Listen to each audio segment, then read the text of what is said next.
Dalam situasi semacam ini, saya pikir Pak Prabowo dan Ibu Megawati pasti akan terus mencari jembatan, sediaan orang-orangnya ya, untuk menghubungkan kembali hubungan keduanya yang terputus karena ulah dari Jokowi dan keluarganya. PDIP kan juga secara terbuka menyatakan bahwa sikap mereka itu tidak beroposisi pada pemerintahan Prabowo, tapi jelas mereka memusuhi Jokowi dan keluarganya, tentu dalam hal ini termasuk paketnya adalah Wapres Gibran Rakabuming. Ya, dugaan akademis saya pasti akan ada jembatan antara Ibu Mega dan Pak Prabowo di dalam titik yang menuju kulminasi itu. Tetapi tidak mungkin ada jembatan antara Jokowi dan PDIP dengan Ibu Mega. Jadi kita lihat bagaimana di dalam kalkulasi saya Jokowi akan tersingkir. Jokowi akan masuk dalam kekonyolan dia sendiri karena berupaya untuk mengacak-acak PDIP, sementara PDIP tetap diperlukan oleh Pak Prabowo karena PDIP itu adalah sebuah institusi yang melembagakan dirinya melalui Soekarnoisme. Itu artinya ada jejak sejarah di situ. Sementara Jokowi mau melembagakan apa?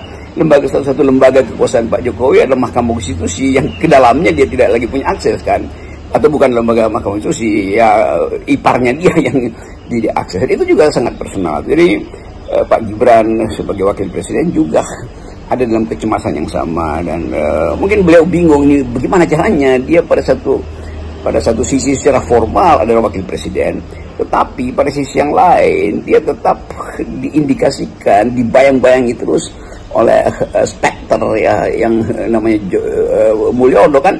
Sinisme itu ada di dunia publik kita.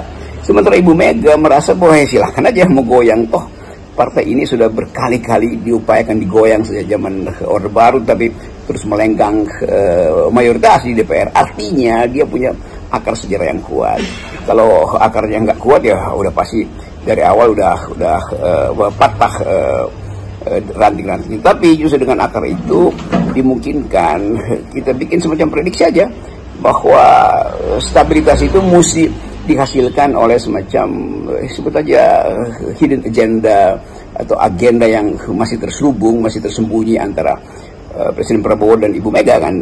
Jadi di dalam kimia itu molekul PDIP dan molekul Gerindra itu lebih mudah untuk membentuk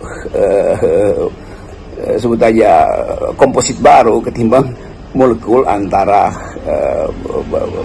Pak Jokowi dengan Ibu Mega. Dan kelihatannya itu the chemistry doesn't mix di antara dua tokoh itu. Jadi kita hanya bisa menduga bahwa awal Januari beban ekonomi akan tiba pada rakyat karena PPN akan dinaikkan.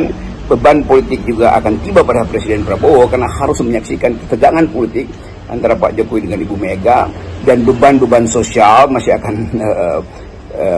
terpapar di dalam opini publik karena ada masalah krisis lingkungan, lalu ada masalah konflik agraria, ada masalah perampasan lahan. Jadi Pak Prabowo akan masuk di dalam kompleksitas itu, dan kita berharap supaya soal-soal itu bisa diselesaikan agar seluruh perencanaan yang sedang dibangun oleh kabinet itu bisa dihasilkan secara rasional, bukan tiba-tiba ambruk karena irasionalitas sensasi atau irasionalitas dari mereka yang tidak cukup cakap untuk mengendalikan perahu yang lagi diombang-ambingkan oleh badai dari segala arah.